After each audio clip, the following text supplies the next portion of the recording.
The sea is still dark when the ship enters the harbour, heavy with human cargo that does not move freely, but in silence broken only by chains shifting against wood, along the Roman coastline before the city fully wakes.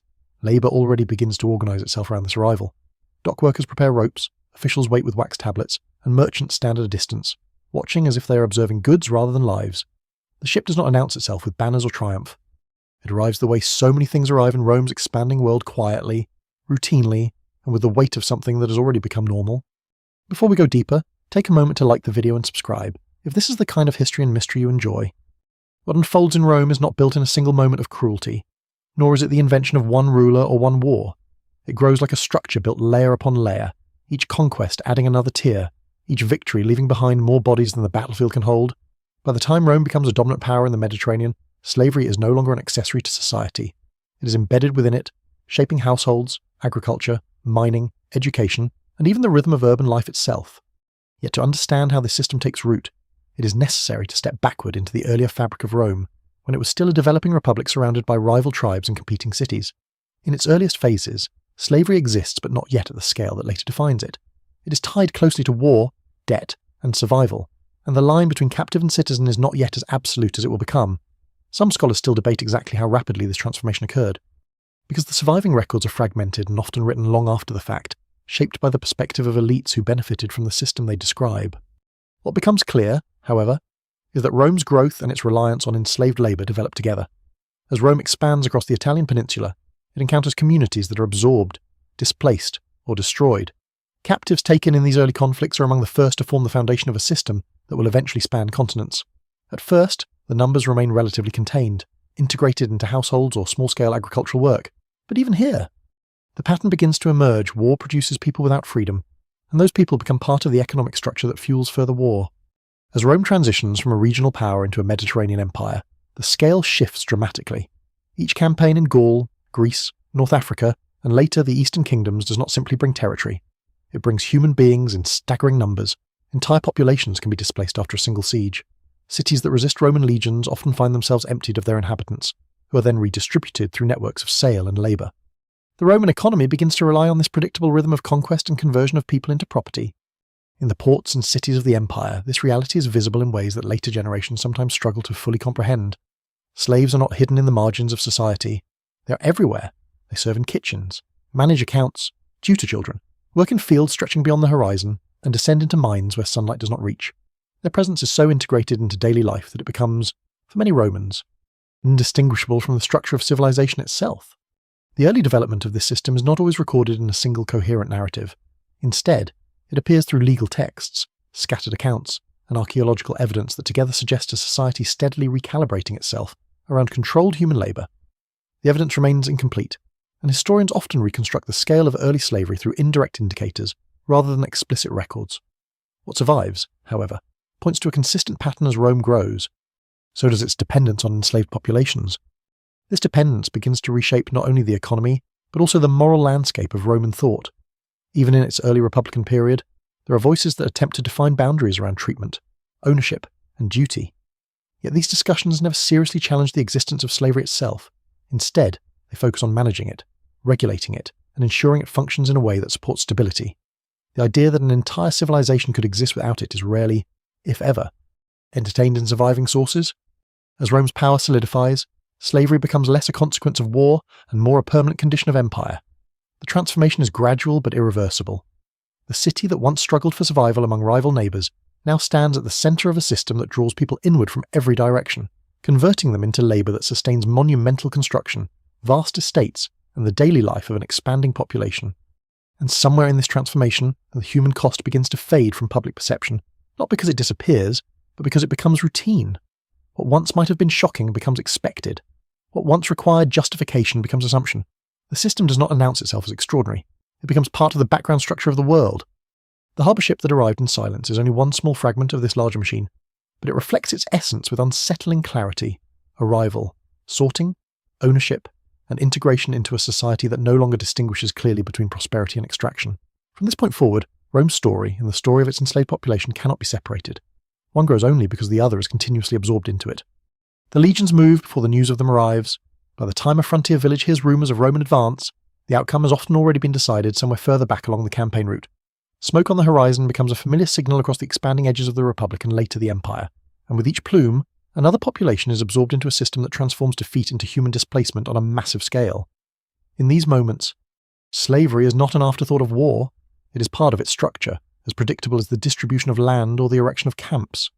Rome's military expansion does not simply conquer territory, it reorganises human existence.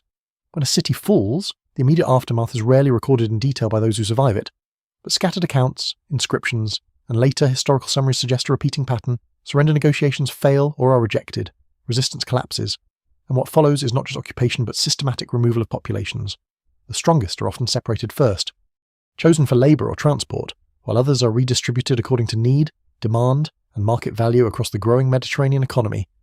As Rome pushes beyond Italy, into Greece, North Africa, Iberia, and Gaul, the scale of this process intensifies. Entire communities are absorbed into the aftermath of conquest. The Roman world does not expand through empty land, it expands through populated landscapes that are reorganised. This is one of the most important and often understated features of imperial growth. Every new province brings not just resources, but people who become part of the empire's labour foundation.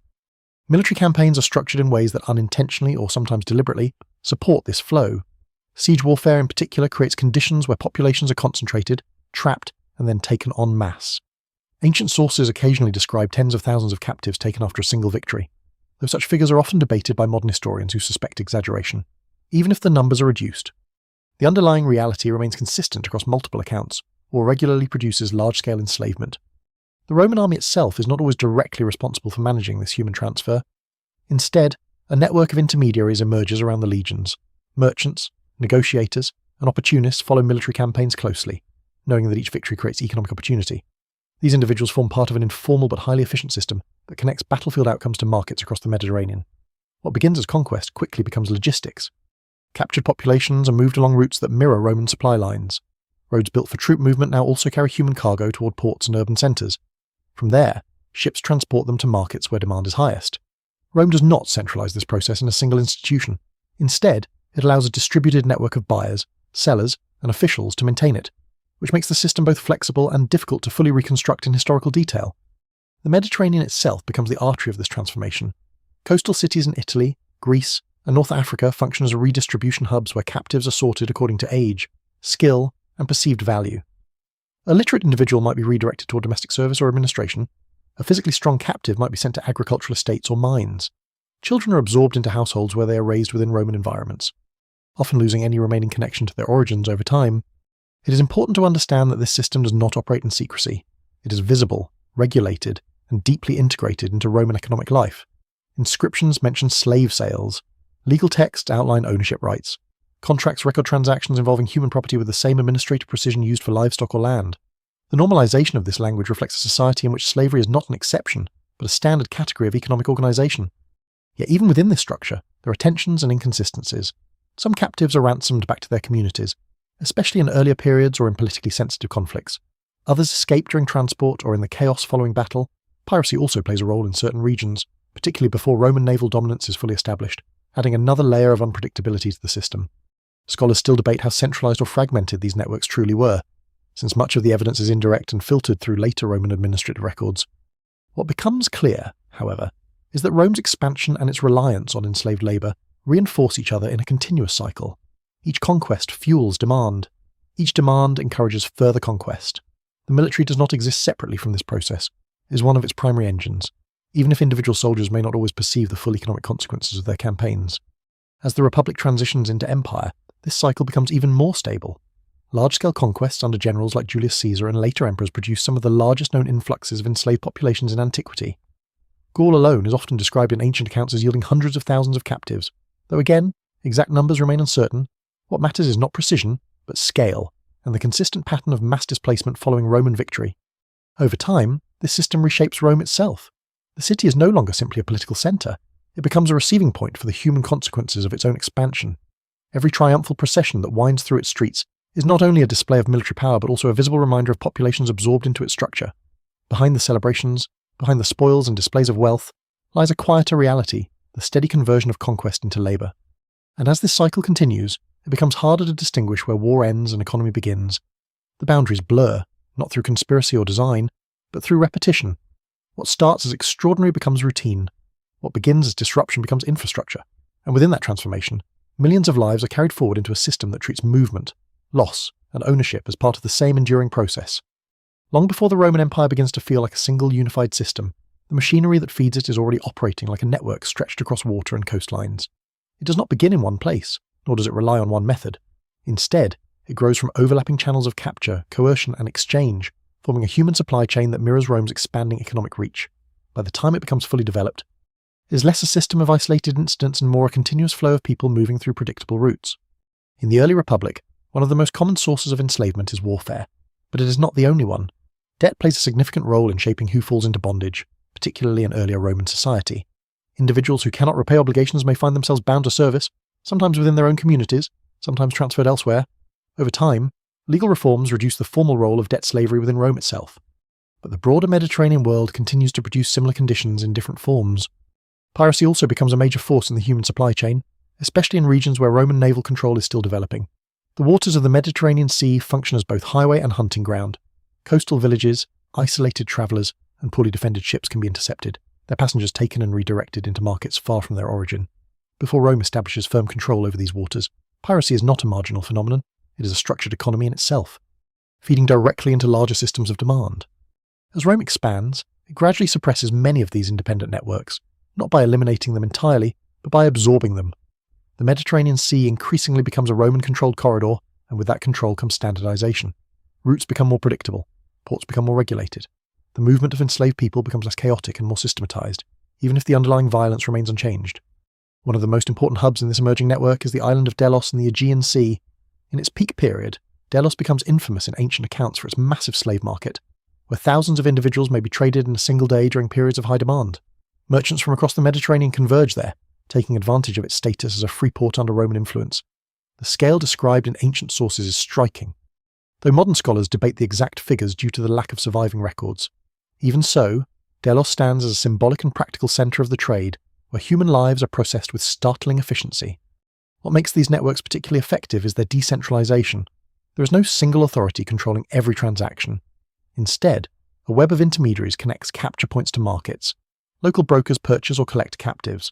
Transporters move them along coastal routes, and urban merchants distribute them to buyers.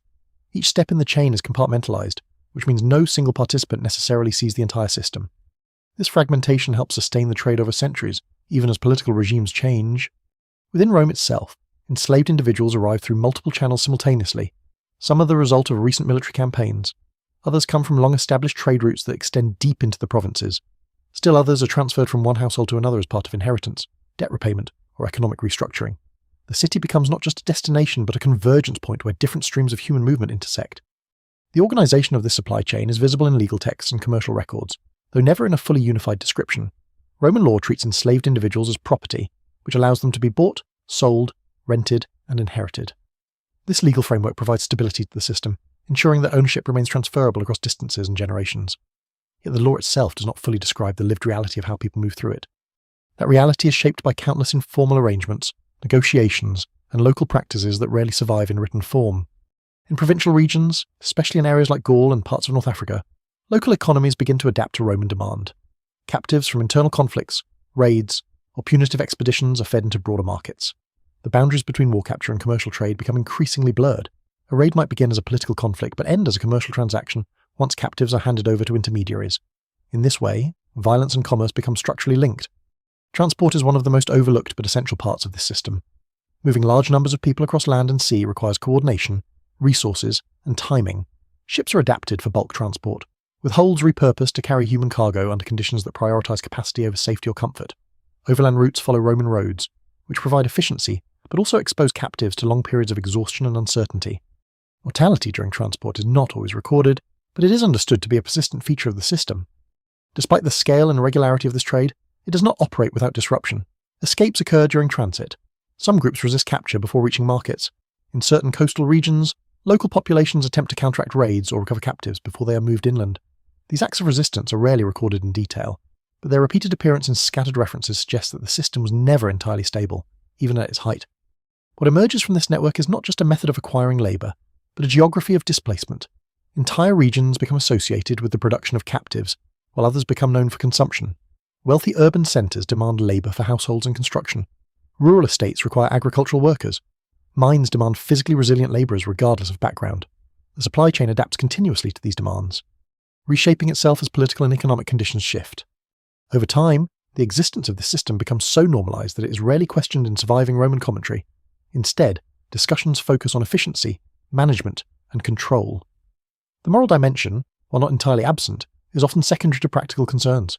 Even when ancient writers reflect on the treatment of enslaved individuals, they tend to do so within the assumption that the system itself is permanent. And so the supply chain continues, not as a single visible structure, but as a layered network of routes, transactions, and institutions. It stretches from the aftermath of battlefields to distant islands, from coastal raids to urban auctions, from isolated villages to the centre of imperial power. It is not static. It shifts with Rome's expansion, contracts during instability, and expands again with conquest, but it never disappears. What it produces is not only labour, but a continuous reconfiguration of human lives across space and time, bound together by the simple and enduring logic of demand. The morning air in the Roman city carries a particular tension on days when the market opens for human sale. It is not loud in the way public spectacles are loud, nor chaotic like a battlefield. Instead, it has a controlled intensity, a quiet compression of movement and expectation. People gather in open courtyards and designated commercial spaces, where stone markers and temporary stalls define boundaries that will soon hold conversations about value, skill, and ownership. In these spaces, human beings are assessed with the same procedural attention given to livestock, textiles, or grain. Before we go deeper, take a moment to like the video and subscribe if this is the kind of history and mystery you enjoy. These slave markets are not hidden from Roman life. They are part of its visible infrastructure, regulated by custom and law and embedded within the normal rhythm of commerce. One of the most recognised forms of sale occurs in public auctions, where individuals are displayed, inspected, and transferred to new ownership through bidding. A plaque may be placed above a raised platform, listing origin, age, and any known skills. In some cases, the enslaved person is required to stand in chains or under supervision, while potential buyers examine physical condition, posture, and perceived strength. The ritualization of this process is striking. Buyers are not simply purchasing labour. They are making judgments about human capacity under conditions where the person being evaluated has no agency in the transaction. The presence of officials or auctioneers ensures that legal procedures are followed, but the emotional reality of the moment is absent from the structure itself. What matters in this environment is clarity of ownership, not the experience of the person being sold. Within major urban centres such as Rome, these markets are often situated near commercial districts where other forms of trade take place. The proximity is not accidental. Slavery is not treated as a separate moral category in economic life. It is integrated into the same systems that distribute goods and services. A household might purchase wine, pottery, and a domestic servant in the same commercial circuit, even if the nature of each purchase is fundamentally different in lived reality. The auction process itself follows recognisable stages. First comes inspection, where buyers are allowed to observe physical condition and ask questions through intermediaries. Next comes demonstration, where individuals may be required to perform tasks that reveal strength, literacy, or specialised skill. Finally, bidding determines ownership, often escalating quickly when desirable traits are identified. Skilled individuals, scribes, tutors, or artisans can command significantly higher prices, reflecting the economic value assigned to their abilities. Yet even within this structured system, there is uncertainty. Sellers rely on information provided by captors or previous owners, which may be incomplete or exaggerated. Age, origin, and skill can be misrepresented. Buyers, in turn, must assess risk based on limited observation. This uncertainty creates a subtle tension within the market, where valuation is always partially speculative. What appears stable is in fact built on layers of incomplete knowledge. Some enslaved individuals arrive at market after long journeys through multiple hands. A person captured in war may pass through several intermediaries before reaching a city auction. Along the way, identity becomes increasingly fragmented. Names may be changed, origins obscured, and languages replaced with commands. By the time they reach public sale, what remains is often reduced to a set of perceived attributes rather than a coherent personal history. The presence of official oversight does not remove the brutality of the system, but it does stabilise it. Roman law provides frameworks for ownership transfer, dispute resolution, and contractual obligation. If a slave is sold under false pretences, certain legal remedies may exist, though these are primarily designed to protect buyers rather than the enslaved themselves. This asymmetry reflects a broader structural assumption that the legal subject is the owner, not the owned. Outside the main auction spaces, informal markets also exist. Smaller transactions occur in provincial towns, military camps, and rural estates. These settings lack the formal structure of major urban auctions but follow similar principles. The same logic of evaluation and exchange applies, though often with less oversight and greater variability in conditions. In these peripheral markets, the boundaries between commerce, coercion, and survival become even more blurred. The psychological atmosphere of these markets is difficult to reconstruct fully, but scattered accounts suggest a mixture of routine and detachment among participants. For many Romans involved in trade, slavery is not perceived as exceptional. It is part of economic life, no more morally foregrounded than other forms of property exchange. This normalization does not erase ethical awareness entirely, but it relegates it to the margins of discourse. At the same time, for those being sold, the experience is defined by uncertainty and loss of control.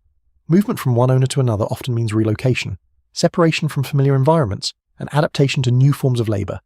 Each transaction represents not just a change in ownership, but a disruption of any remaining stability. Over time, this repeated displacement becomes a defining feature of enslaved existence within the Roman world. There are also moments where the system reveals its fragility. Market fluctuations, political instability, or military disruptions can affect supply and pricing. During times of war, influxes of captives can temporarily saturate markets, reducing individual value. In periods of peace, scarcity can increase demand and alter the structure of acquisition. These fluctuations show that even a deeply embedded system remains responsive to external pressures. And yet, despite these variations, the fundamental architecture of the market remains consistent across time and space. Human beings are evaluated, categorized, and transferred through mechanisms that treat them as economic units. The repetition of this process across centuries contributes to its normalization, embedding it so deeply into Roman life that it becomes difficult to imagine an alternative within the same historical framework. As the day ends and markets disperse, the physical spaces return to ordinary use, stalls are dismantled, crowds thin, and the city resumes its broader rhythms, but the effects of each transaction persist far beyond the moment of exchange. Lives have been redirected, households reorganized, and labor redistributed across the structures of empire. What remains in the quiet aftermath is not visibility, but continuity.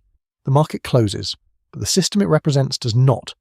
It simply shifts location, moving from public space into private households, rural estates, and distant mines, where its consequences continue to unfold in less visible but far more enduring forms.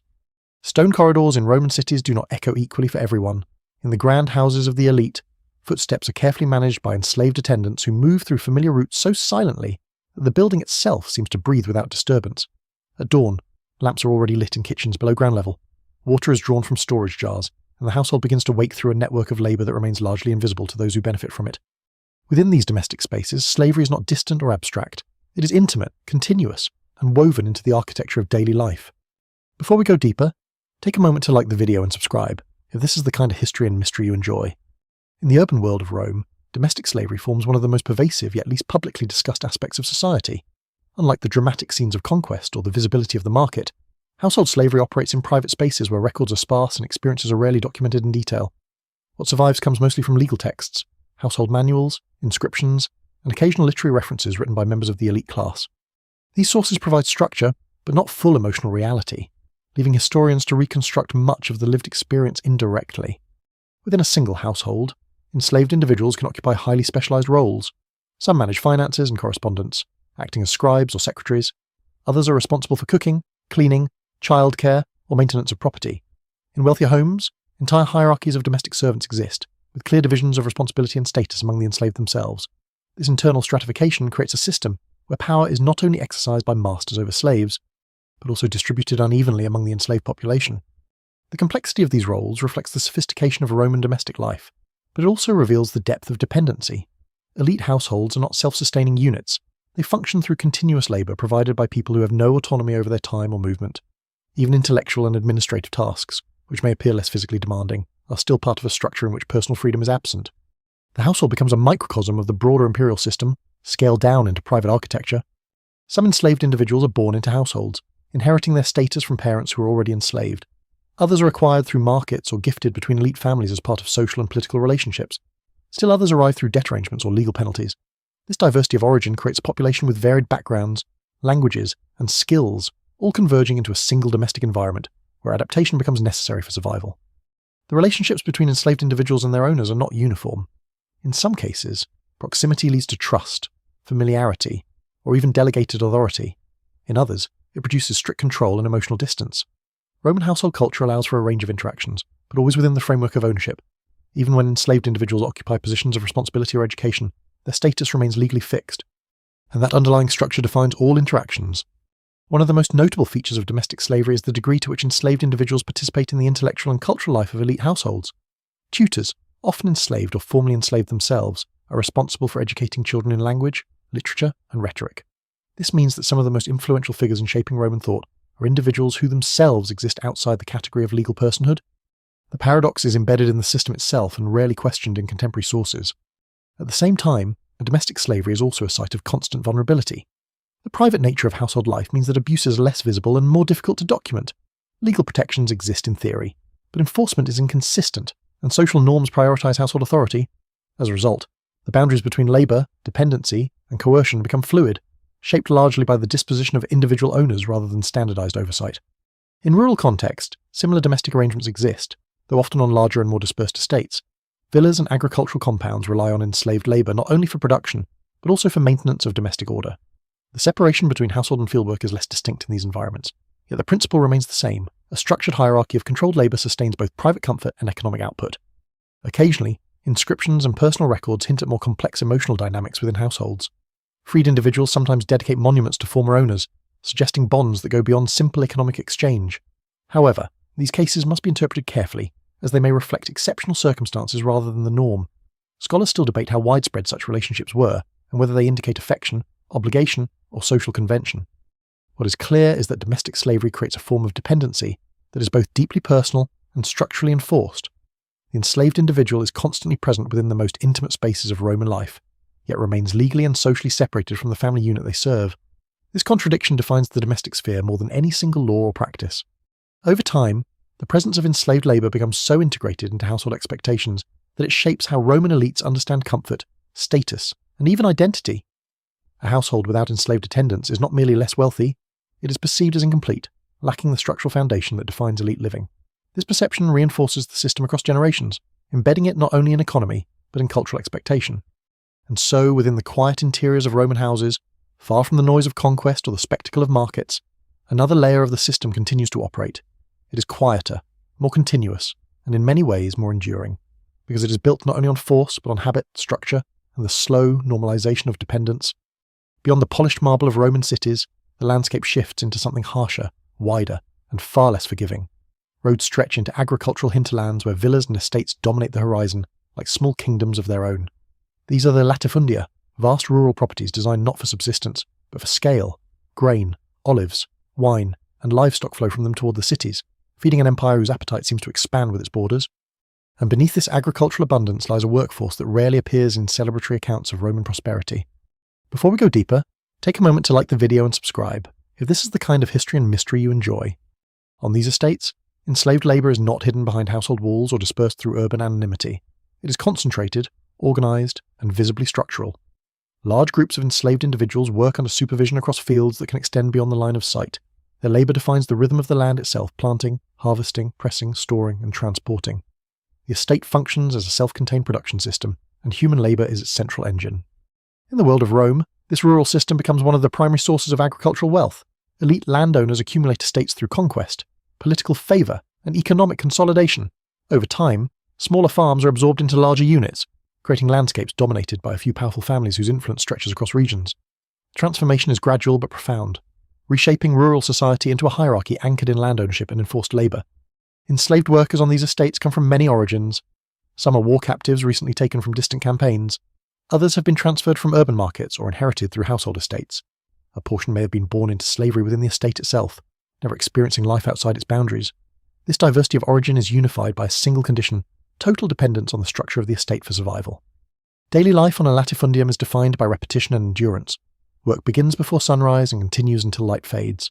Tasks vary with season and geography, but the underlying expectation remains constant sustained output under supervision. Overseers, often enslaved themselves but elevated through administrative authority, enforce discipline and coordinate labour. Their position illustrates one of the internal hierarchies within slavery itself, where power is delegated downward while ultimate ownership remains at the top. The scale of these estates creates a particular kind of social invisibility. Unlike urban slavery, where enslaved individuals are constantly in proximity to free citizens, rural slavery operates in relative isolation. Estates can be vast enough that interactions with the outside world are rare. This isolation contributes to both efficiency and vulnerability. It allows production to be highly organised, but also makes conditions difficult to observe from outside, leaving much of what happens on these estates poorly documented in surviving sources. Ancient writers occasionally remark on the productivity of these agricultural systems, often praising their efficiency or scale. What is less frequently described in detail is the human cost behind that productivity. Archaeological evidence, including settlement patterns, tools, and estate structures, suggests a labour force that was both large and deeply dependent on coercive organisation. However, the exact ratios of free to enslaved labour remain debated among scholars, as the surviving evidence is fragmentary and regionally inconsistent. Within these estates, discipline is maintained through strict routines and hierarchical control. Movement is regulated, tasks are assigned with precision, and deviation from expected output is often met with punishment. The structure is designed to minimize unpredictability, ensuring that agricultural cycles remain uninterrupted. This predictability is one of the reasons the latifundia system becomes so central to Roman economic stability. Yet even in this environment of control, the system is not entirely static. Enslaved workers develop informal networks, methods of communication, and small adaptations that allow them to navigate the constraints of estate life. These are rarely documented directly, but occasional references to resistance, escape attempts, and collective punishment suggest that tension is a persistent undercurrent within the system. Seasonal rhythms shape both labour and survival. Harvest periods bring intensified workloads, while winter months may shift tasks toward maintenance and storage. Food distribution, housing conditions, and rest periods vary widely depending on the estate and the discretion of its managers. This variability means that enslaved life on rural estates is not uniform, but it is consistently defined by lack of autonomy. In some regions, particularly those newly integrated into Roman control, estates are established rapidly following conquest. Land is redistributed, populations displaced, and agricultural systems reorganized to serve Roman demand. In these transitional zones, the boundary between military occupation and economic restructuring becomes especially blurred as conquered territories are reshaped into production landscapes. Over time, the latifundia system becomes deeply embedded in Roman economic identity.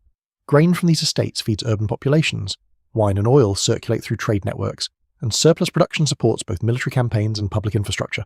The empire's visible grandeur is sustained in large part by invisible rural labour, concentrated in spaces far removed from political centres. And so across the countryside, beyond the marble and noise of Rome, a quieter system continues to operate. Fields stretch under the same sun, seasons repeat their cycles, and labour continues in a rhythm that rarely changes.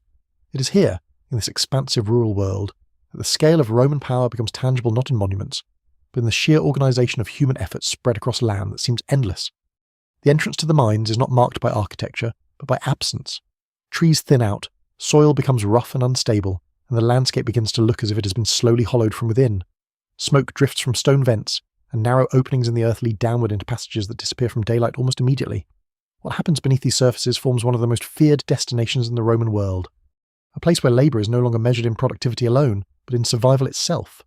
Before we go deeper, take a moment to like the video and subscribe, if this is the kind of history and mystery you enjoy. Mining in the Roman world is essential to imperial expansion. Gold, silver, iron, copper, and other resources extracted from the earth fuel currency, weapons, construction, and trade. Yet the process of extraction is among the most dangerous forms of labour in antiquity.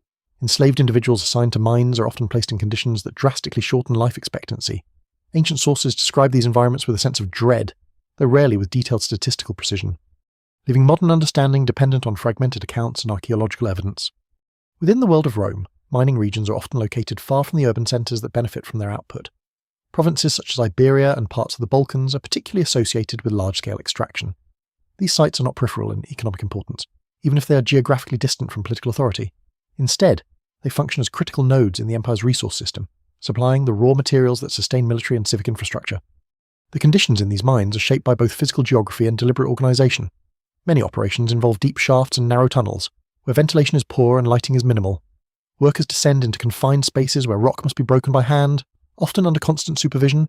The danger of collapse, suffocation, or injury is ever present. Over time, the environment itself becomes part of the system of control, limiting movement and increasing dependency on overseers for survival. Enslaved labour in mines is frequently described in ancient accounts as one of the harshest punishments within Roman practice. Unlike domestic slavery or agricultural work, there is little opportunity for advancement, specialisation, or integration into household structures. Instead, the mining system operates as a near-total extraction of labour until exhaustion or death. This distinction is important in understanding how slavery in the Roman world is not a single uniform condition, but a spectrum of coercive labour systems with varying degrees of visibility and brutality.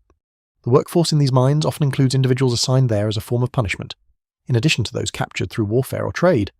Roman legal and administrative systems occasionally refer to forced labour in mines as a penalty for certain crimes, reinforcing the association between mining and extreme suffering.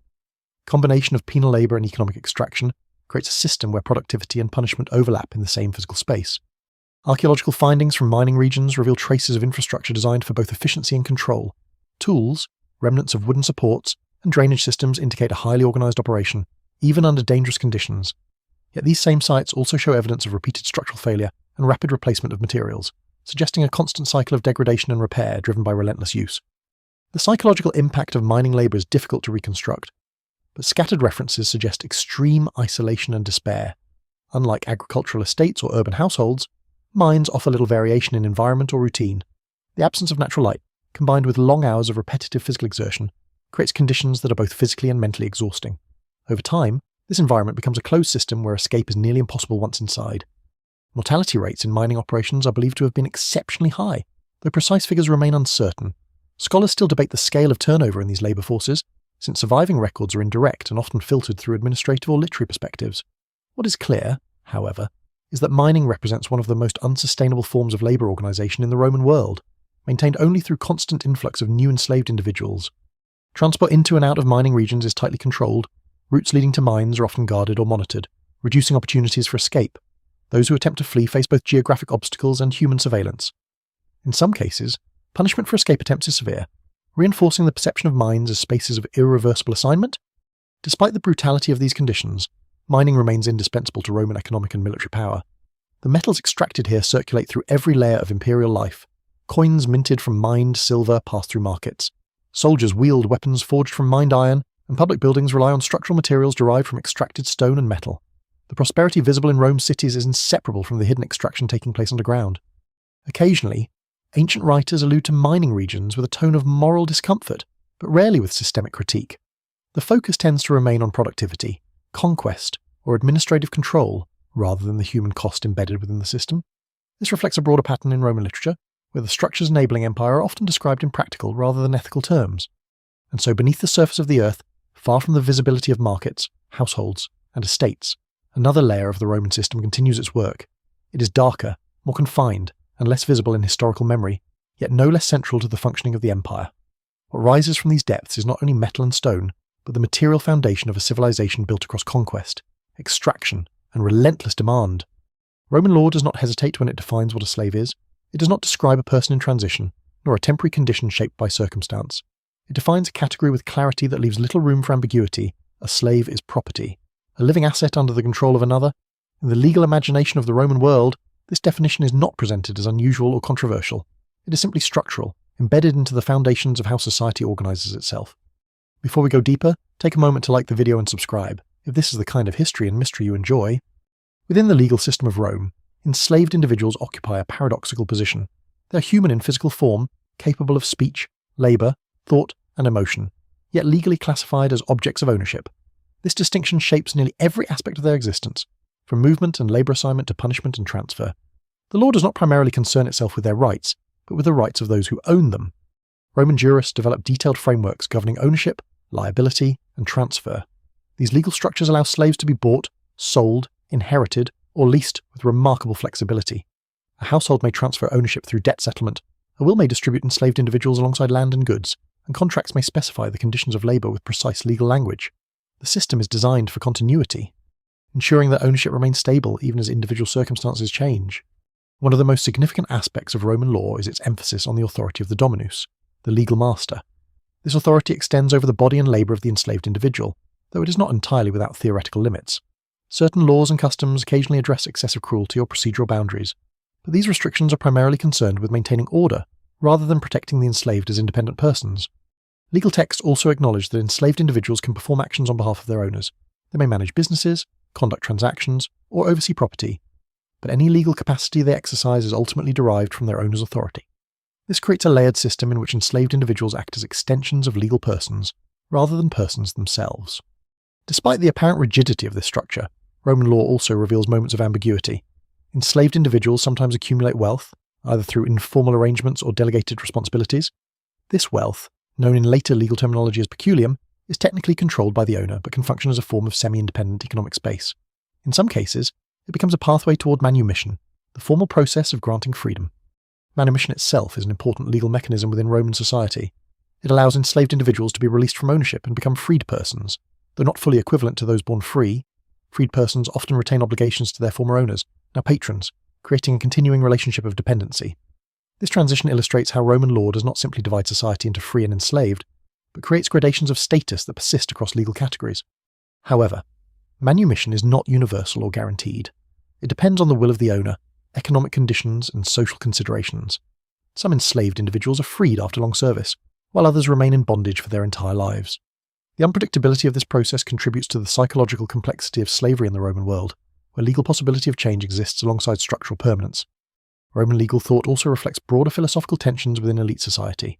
Some writers and thinkers acknowledge the humanity of enslaved individuals in abstract terms, yet continue to operate within a system that denies them legal personhood. Stoic philosophy, for example, sometimes emphasizes internal freedom over external status, suggesting that moral worth is independent of social condition. Yet even these reflections rarely translate into challenges to the institution itself. The law also plays a role in regulating violence. Masters are granted significant authority over punishment, but certain boundaries are occasionally defined, particularly in later imperial periods. These boundaries are not designed to eliminate violence, but to regulate its form and prevent destabilizing extremes. The existence of such regulations suggests an awareness of potential disorder, not necessarily a recognition of moral equality. In practice, legal protections are unevenly applied and heavily dependent on social status and context. Enforcement varies across regions and periods, and many aspects of enslaved life remain outside formal legal scrutiny. Household dynamics, rural enforcement, and private transactions often operate in spaces where written law is only partially visible. Over time, the legal framework surrounding slavery becomes one of the most stable elements of Roman governance. Empires rise and fall, political systems shift, and borders expand or contract, but the legal definition of slavery remains remarkably consistent. This stability reinforces the system's endurance, embedding it into the administrative logic of the state itself. And so Roman law does not merely describe slavery, it sustains it. It transforms a social reality into a legal category that can be managed, transferred, and inherited. Within this framework, the distinction between person and property is not a philosophical debate, but a practical assumption embedded into every contract, every transaction, and every structure of authority. Control in the Roman world is rarely maintained by law alone. It is enforced in the space between law and daily reality, where discipline becomes routine and fear becomes predictable. In households, estates, workshops, and public works, enslaved individuals live within systems where authority is always present, sometimes visible, sometimes implied, but never absent for long. What emerges is not a single method of control, but a layered architecture of punishment, surveillance, and psychological pressure that sustains the broader structure of slavery. Before we go deeper, take a moment to like the video and subscribe, if this is the kind of history and mystery you enjoy. In the world of Rome, discipline is treated as an essential component of order. Roman writers often frame authority in terms of stability, suggesting that hierarchy is necessary for civilization to function. Within this framework, enslaved individuals occupy a position where obedience is expected, and deviation is interpreted not as dissent in a political sense, but as disruption of property order. This distinction shapes the way punishment is conceptualized and applied. Punishment in Roman slavery operates across a wide spectrum. At one end are immediate or localized acts of correction within households or workplaces. At the other are formalized penalties imposed through estate systems or legal authority. Physical punishment is frequently mentioned in ancient sources, but it is rarely standardized in detail. Instead, it appears as a flexible tool of control, adjusted according to circumstance, productivity needs, and the discretion of the owner or overseer. Overseers, often enslaved themselves but placed in positions of delegated authority, play a crucial role in maintaining discipline. Their role is structurally complex. They are both subject to the system and enforcers of it, responsible for ensuring labour output while managing tensions within the workforce. This creates internal hierarchies among enslaved populations, where proximity to authority can mean relative privilege, even if ultimate freedom remains absent. Surveillance is another key component of control. In agricultural estates and mines, visibility is constant. Workspaces are designed to minimize unmonitored movement, and routines are structured to reduce opportunities for deviation. Even in urban households, enslaved individuals are rarely outside the observation of others for long periods. The architecture of Roman life, particularly in elite homes, often reflects this need for layered visibility. Fear operates not only through direct punishment, but through unpredictability. Ancient sources suggest that the uncertainty of consequences is itself a form of control. When rules are inconsistently enforced, or punishments vary widely, enslaved individuals are forced to navigate not just formal expectations, but also the temperament of those who enforce them. This unpredictability reinforces compliance in ways that written law alone cannot achieve. Public punishment also plays a symbolic role. While much of enforcement occurs in private or semi-private settings, certain acts of discipline are made visible to others as a warning. The intention is not only correction of the individual, but reinforcement of boundaries for the broader population. Even when not directly involved, others witness the consequences of disobedience, embedding behavioral expectations through observation. Yet the system is not entirely one-directional. Enslaved individuals develop strategies of adaptation within these constraints. These may include subtle resistance, negotiation of workload, concealment of small inefficiencies, or reliance on interpersonal networks within households or estates.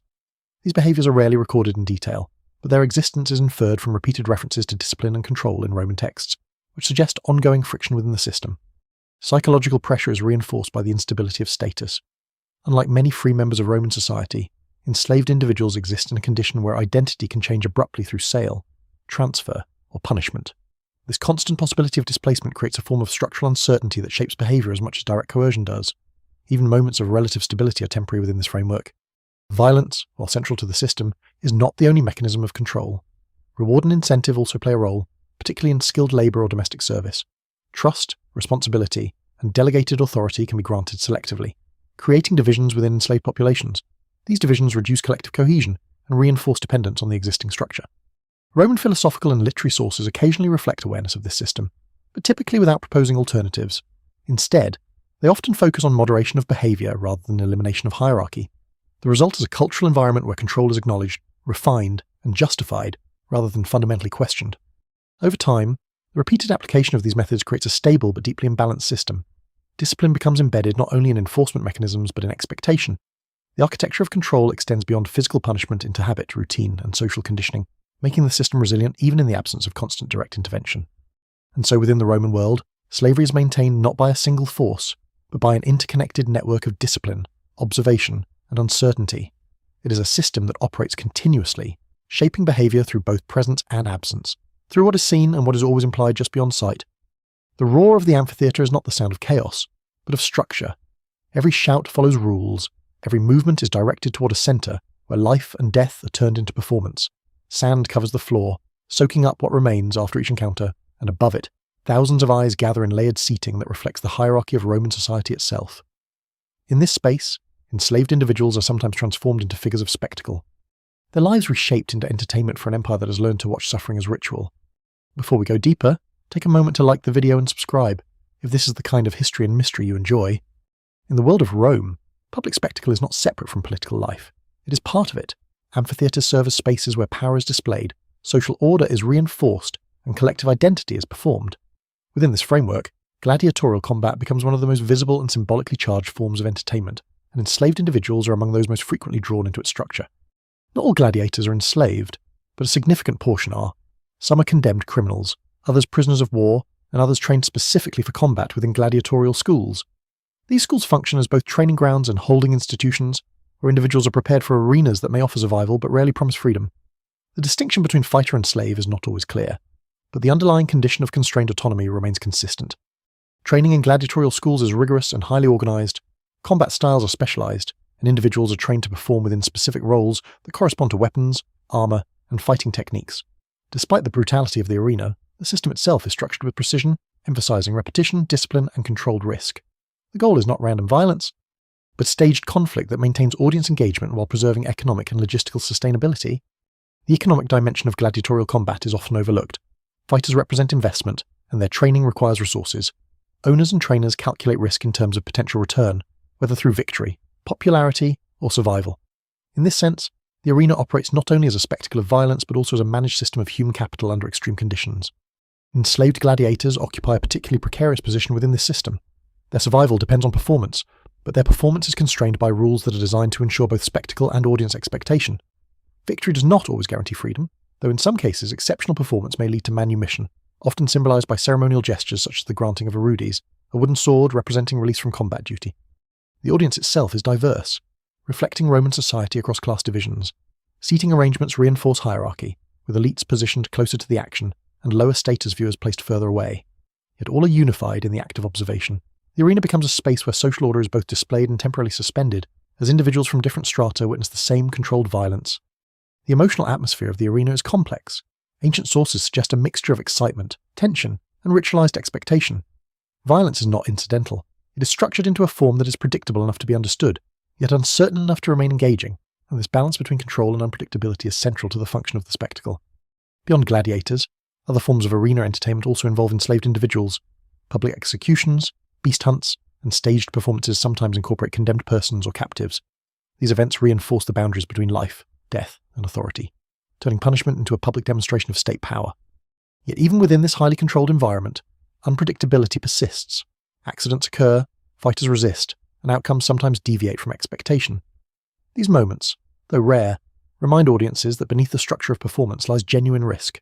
The arena is not entirely artificial. It depends on real bodies and real consequences. For enslaved individuals, entry into the arena represents both danger and potential transformation. It can mean death, prolonged suffering, or, in rare cases, elevation to a form of fame or partial autonomy. This ambiguity contributes to the symbolic power of gladiatorial combat, where survival itself becomes a narrative shaped by chance, skill, and the expectations of others. Over time, the arena becomes one of the most enduring symbols of Roman identity in later memory. It represents both the sophistication of Roman organisation and the brutality embedded within its systems of control. The presence of enslaved fighters within this structure highlights the way slavery permeates even the most public and performative aspects of Roman life. And so within the sand-covered space of the amphitheatre, slavery is not hidden or indirect, it is visible, structured, and transformed into spectacle. The same system that operates in households, estates, and mines extends here into the centre of public attention, where control and entertainment merge under the same watching sky. Behind the marble facades and public rituals of Roman life, there are spaces that rarely appear in official narratives at all. These are not arenas, markets, or estates, but interiors where power is exercised in ways that leave almost no trace in surviving records. Within these private environments, enslaved individuals experience forms of control that are intimate, continuous, and often invisible to history, except through indirect hints scattered across legal fragments, literary allusions, and later commentary. Before we go deeper, take a moment to like the video and subscribe, if this is the kind of history and mystery you enjoy. In the households of Rome, proximity defines vulnerability. The same domestic spaces that provide food, shelter, and routine also concentrate authority in ways that are difficult to separate from daily life. Unlike public punishment or structured labour systems, private abuse does not follow standardised patterns. It exists within personal relationships of ownership, shaped by individual temperament, household dynamics, and the absence of consistent external oversight. Roman legal frameworks acknowledge the authority of household heads over enslaved individuals, but they do not fully map the emotional or physical realities that unfold within private spaces. The law defines boundaries of ownership and responsibility, yet much of what occurs within homes remains outside formal documentation. This gap between legal structure and lived experience is one of the reasons historians approach this topic with caution, relying on inference rather than direct record. Enslaved individuals in domestic environments occupy roles that bring them into constant proximity with elite family life. They prepare meals, attend to children, manage clothing, and oversee the maintenance of private spaces. This closeness creates a condition where observation is constant, but protection is minimal. The same visibility that ensures control also exposes individuals to potential exploitation that is rarely publicly recorded. Within these households, emotional dynamics can become complex. Dependence flows in multiple directions. Owners rely on enslaved labour for daily function, while enslaved individuals rely on owners for survival. This interdependence does not create equality, but it does produce relationships that vary in tone and structure. Some enslaved individuals develop long-term familiarity with household members, while others experience frequent transfer, isolation, or instability. One of the most difficult aspects to reconstruct historically is the prevalence of abuse that leaves no formal record. Ancient sources occasionally allude to excessive cruelty or misconduct, but such references are often indirect or framed within moral commentary rather than detailed reporting. This makes it impossible to quantify the extent of private violence, though its existence is strongly implied by the structure of the system itself. The vulnerability of enslaved individuals in domestic spaces is heightened by the absence of external witnesses. Unlike public arenas or agricultural estates where labour is visible in groups, household environments often isolate individuals or small clusters of workers. This isolation reduces accountability and increases dependence on the discretion of owners. At the same time, domestic slavery is not solely defined by violence. It is also a site where skills, knowledge, and trust can develop. Enslaved individuals often acquire education, manage complex tasks, and participate in household decision-making processes under delegated authority. Some even become indispensable to the functioning of elite households, entrusted with responsibilities that require literacy, organisation, or cultural knowledge. This duality, dependence, and capability, proximity and vulnerability defines the domestic sphere more than any single legal or economic rule. The household becomes a space where the boundaries of power are constantly enacted rather than formally declared, shaped by repetition and expectation rather than written doctrine alone. There are also rare instances in historical records where enslaved individuals transition into freed status after long service within households. These cases, often recorded through inscriptions or commemorative dedications, suggest that some relationships evolve over time into forms of patronage and continued association. However, even in freedom, former enslaved individuals often remain tied to former owners through legal and social obligations, reflecting the persistence of hierarchy beyond formal emancipation. The lack of comprehensive records makes it difficult to distinguish between exceptional cases and common practice. What survives tends to reflect elite perspectives, which may emphasize loyalty, stability, or order, while omitting more disruptive or violent realities. As a result, the full range of domestic experience remains partially obscured. What can be inferred, however, is that the private household functions as a critical node in the broader system of Roman slavery. It is here that the ideology of ownership becomes normalized through daily interaction, where dependence is reproduced not through markets or laws alone, but through constant proximity and routine. Over time, this environment shapes not only the structure of labour, but also the cultural assumptions of Roman elite life. The presence of enslaved individuals becomes so integrated into domestic expectation that it is no longer perceived as an external condition, but as an internal feature of what it means to live within a household of status. And so behind closed doors, far from the visibility of public spectacle or economic transaction, another layer of Roman slavery continues to operate. It is quieter, more personal, and less documented, but no less central to the endurance of the system as a whole. In the mountains of Roman memory, there is one name that rises repeatedly, not because it is unique in its violence, but because it briefly revealed the instability hidden beneath an apparently unbreakable system. Spartacus is not remembered as a king or general in the traditional sense. He is remembered because, for a short and extraordinary moment, the structure of Roman slavery was forced to confront itself in open rebellion. Before we go deeper, take a moment to like the video and subscribe, if this is the kind of history and mystery you enjoy. The uprising begins not in the heart of the empire, but in the training grounds of gladiators in southern Italy. These schools, designed to prepare enslaved fighters for the arena, concentrate individuals who already live under extreme constraint. Among them are men trained for combat, captured in war or condemned through punishment, their lives already shaped by the expectation of violence. Spartacus, according to ancient accounts, is one such figure, possibly of Thracian origin. Though even his early identity is filtered through limited and sometimes contradictory sources, what begins as a localized escape from a gladiatorial school quickly transforms into something far larger. A small group breaks out, armed with improvised weapons taken from kitchens and training equipment. At first, Roman authorities treat the incident as a minor disturbance. Escape attempts from training facilities are not unheard of, and the assumption is that the fugitives will be quickly contained. That assumption proves incorrect. As news spreads, more enslaved individuals join the group, agricultural workers from nearby estates, rural labourers, and others dislocated by Roman expansion begin to converge on the growing movement. What emerges is not a coordinated revolutionary program in the modern sense, but a rapidly expanding coalition of escapees united by shared condition rather than ideology. The Roman system, which depends on dispersion and isolation of enslaved populations, suddenly faces concentration instead. The response from Rome is initially fragmented. Local forces are dispatched, but underestimate the scale of the situation. Early engagements result in unexpected defeats for Roman detachments, which further destabilizes assumptions about control. As the movement grows, it begins to draw attention from higher levels of authority, eventually requiring more organized military response. Within the broader world of Rome, this moment exposes a structural tension that is usually concealed by scale. The empire is vast, and its systems of control are designed to function across dispersed populations. Yet when those populations begin to move collectively rather than individually, the underlying fragility of the system becomes visible. The rebellion does not need to defeat Rome entirely to create disruption. It only needs to demonstrate that control is not absolute.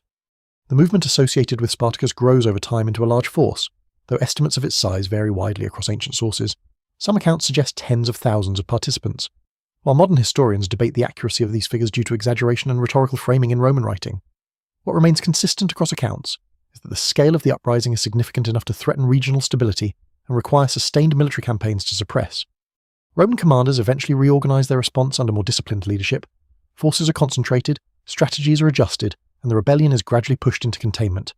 The conflict moves across southern Italy, with shifting encounters that reflect both the mobility of the rebel group and the increasing coordination of Roman legions. Over time, the imbalance of resources and organization begins to favor Rome. The final suppression of the rebellion is not recorded in a single clear narrative, but ancient accounts describe a decisive confrontation in which the movement is broken and its participants dispersed, killed, or recaptured. Spartacus himself is said to have died in battle, though the exact circumstances remain uncertain and shaped by later retellings. What survives is not a detailed biography, but the outline of a collapse. The aftermath of the revolt is as important as its duration. Roman authorities respond not only with military victory but with structural reinforcement. Surviving participants are punished, often severely, and examples are made to deter future uprisings. Roads in certain regions are lined with crucified rebels, according to ancient sources, serving as public warnings across the landscape, whether all details are exact or partially shaped by later narrative emphasis. The intention of deterrence is clear. Yet despite its suppression, the rebellion leaves a lasting imprint on Roman consciousness. It reveals that the system of slavery, though extensive and deeply embedded, is not immune to coordinated resistance. The very conditions that sustain it, large populations, forced movement, and shared suffering, also contain the potential for collective action under certain circumstances. Modern interpretations of the Spartacus revolt vary widely, but most agree on its symbolic significance. It is not simply a failed uprising, but a moment where the logic of control is briefly interrupted by the logic of survival. It forces Roman authorities to recognize that stability requires continuous maintenance, not passive assumption. And so, within the broader history of Roman slavery, the rebellion stands as a rupture in the narrative of control. It does not dismantle the system, but it exposes its limits. Beneath the structure of law, economy, punishment, and labour, There remains a persistent truth systems built on coercion must constantly defend themselves against the possibility of resistance. By the time Roman streets are paved with marble and its aqueducts stretch across valleys and cities, the machinery behind this grandeur is no longer visible as a separate force. It is absorbed into the background of everyday life, like the movement of air or the turning of seasons. Slavery, once tied closely to conquest and survival, has become something deeper and more structural. It is now one of the primary engines through which the Roman world sustains its scale, wealth, and continuity. Before we go deeper, take a moment to like the video and subscribe, if this is the kind of history and mystery you enjoy. In the world of Rome, economic life is not independent of slavery, it is interwoven with it. Agricultural production, mining output, urban construction, household service, and even elements of education and administration rely heavily on enslaved labour. This dependence is not treated as an external condition, but as an internal assumption embedded into the functioning of the economy itself. The scale of this integration is difficult to quantify precisely, partly because ancient records rarely separate enslaved labour from broader economic categories in a systematic way. What survives are scattered indications, estate inventories, legal contracts, household accounts, and literary observations, taken together. They suggest that enslaved individuals form a substantial portion of the productive workforce across multiple sectors of Roman society. Scholars still debate exact proportions, but the structural importance is widely acknowledged. One of the key features of this system is its flexibility. Enslaved labour can be deployed across nearly every domain of economic activity. In agriculture, it supports large-scale production on latifundia estates. In urban environments, it fills roles ranging from manual labour to skilled administrative work. In mining, it extracts the raw materials that underpin currency and construction. This adaptability allows the system to respond quickly to changing demands within the empire. This economic flexibility is closely tied to Rome's capacity for expansion. Military conquest continues to supply new populations, while internal reproduction within enslaved communities ensures continuity of labour supply. These two sources create a dynamic flow that sustains the workforce over time. However, the system remains dependent on ongoing acquisition and redistribution, meaning that imperial stability and economic stability are deeply interconnected. Within elite households and estates, enslaved individuals are not only workers but also managers of economic processes. Some oversee accounts, manage transactions, or supervise other labourers. Others specialise in craftsmanship, trade, or administrative support. This creates a layered economic structure where enslaved labour is not only productive but also organisational. The economy functions through them as much as it functions upon them. The Roman state also benefits indirectly from this system. Taxation, military funding, and public infrastructure are all supported by the productivity generated through enslaved labour. While the state does not always directly manage enslaved populations, it operates within an economic environment where their labour is a foundational input. This makes slavery not just a private institution, but a structural component of imperial capacity. At the same time, the system introduces certain economic vulnerabilities. Because enslaved labour is acquired rather than freely reproduced through wages, it creates incentives for continuous expansion. When conquest slows, supply can tighten, leading to shifts in labour value and increased competition for available individuals. These fluctuations can influence pricing, estate management strategies, and even military priorities. Some Roman writers occasionally acknowledge these pressures indirectly, particularly in discussions about labour efficiency or agricultural management. However, they rarely frame slavery itself as an economic risk. Instead, they tend to treat it as a stable given, adjusting strategies within its existence rather than questioning its foundations. Another important dimension of this system is mobility. Enslaved individuals are frequently transferred across regions and sectors, creating a networked economy of human labour. A person captured in one province may end up working in a completely different ecological and cultural environment. This redistribution helps balance regional labour needs, but also contributes to the fragmentation of identity and origin among enslaved populations. In certain cases, enslaved individuals acquire skills that significantly increase their economic value. Literacy, accounting ability, artisanal expertise, and managerial experience can transform an individual into a highly valuable asset. This creates incentives for owners to invest in training, education, and specialisation, further integrating enslaved labour into the economic logic of productivity and return. Yet even within this system of economic calculation, the underlying reality remains one of coercion. Productivity is extracted through authority, discipline, and the absence of autonomy. The efficiency of the system does not diminish its dependence on force, rather it often conceals it within layers of administration and routine. Over time, this integration becomes so complete that Roman economic identity itself is shaped by it. Wealth, status, and power are not only measured by land or political influence, but also by the scale and organisation of enslaved labour under control. The ability to manage large human workforces becomes a marker of elite capability and imperial strength. And so the Roman economy develops not as a system separate from slavery, but as one that is structurally dependent on it. The empire's visible achievements, its cities, roads, monuments, and trade networks are all supported by an underlying foundation of human labour that moves through fields, mines, households, and workshops, binding together the vast geography of Rome into a single functioning system. By the later centuries of Rome's dominance, slavery is no longer just a practice embedded within economy and law. It becomes something that must also be explained, justified, or quietly accepted within the intellectual world of the empire. Philosophers, poets, jurists, and statesmen all engage with it in different ways, but rarely do they question its existence at the level of foundation. Instead, they work within it, shaping arguments that attempt to make sense of a system that's already fully formed. Before we go deeper, take a moment to like the video and subscribe, if this is the kind of history and mystery you enjoy. Within the intellectual culture of Rome, slavery occupies a complicated moral space. It is present in daily life, essential to economic stability, and legally defined with precision. Yet it also sits uneasily within philosophical reflection, particularly among thinkers who explore ideas of virtue, nature, and human reason. This tension does not produce a unified critique, but rather a series of partial and often contradictory perspectives. Stoic philosophy is one of the most significant traditions to engage with the idea of human freedom in the Roman world. Stoic thinkers emphasize that true freedom is internal, rooted in reason and self-mastery rather than external status. Within this framework, a person can be morally free even while physically enslaved, and a person can be morally enslaved even while socially free. This conceptual separation allows philosophical reflection on dignity and virtue without necessarily challenging the legal structure of slavery itself.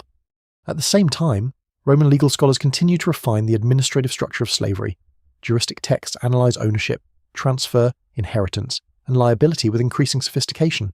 Slavery becomes not only a social condition, but a legal category that can be precisely manipulated within contracts and property law. This legal precision reinforces the stability of the system, making it adaptable across changing political circumstances.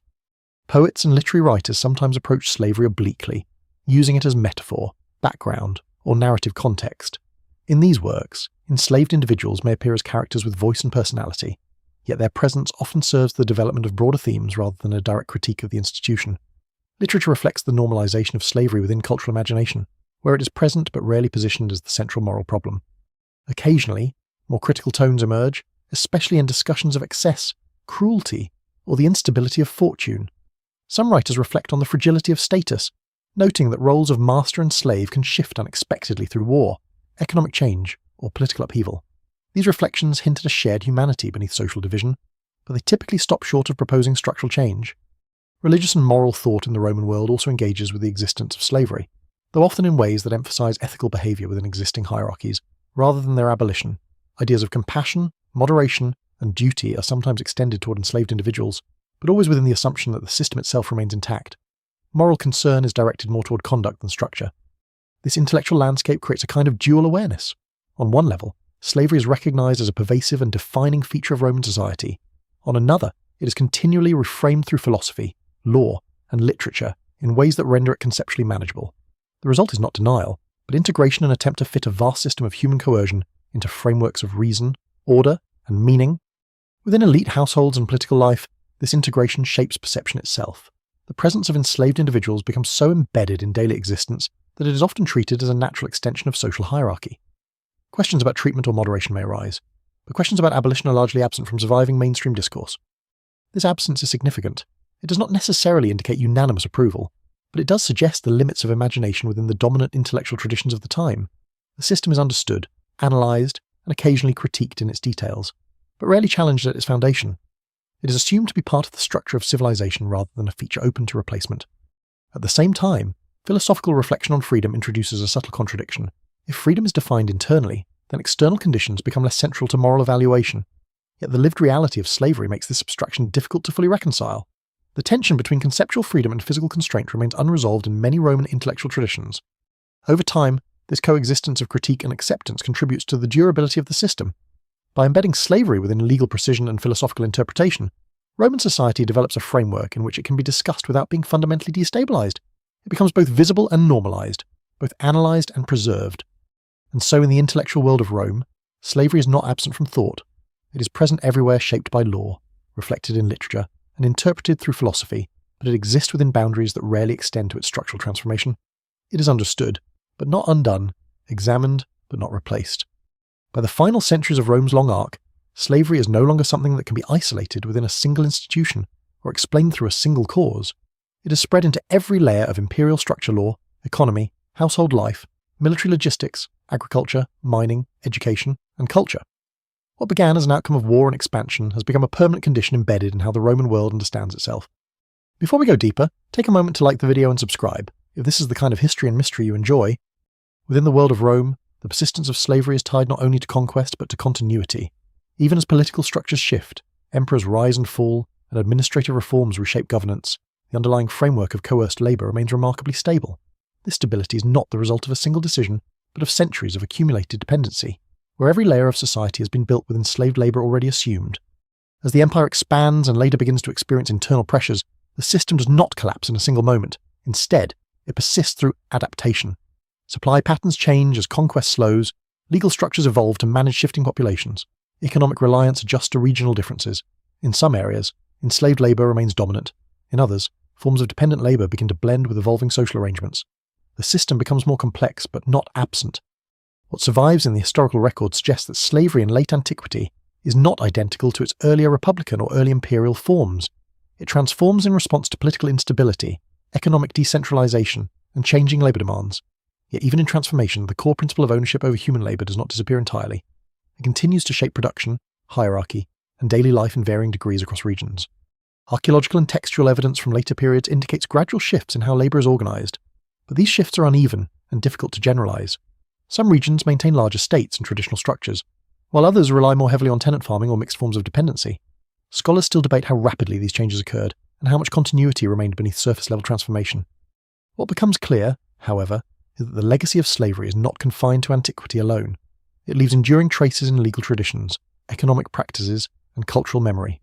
Even after the formal structures of the Roman Empire change, the conceptual frameworks developed within it, definitions of ownership, labour, and hierarchy continue to influence later societies in different forms.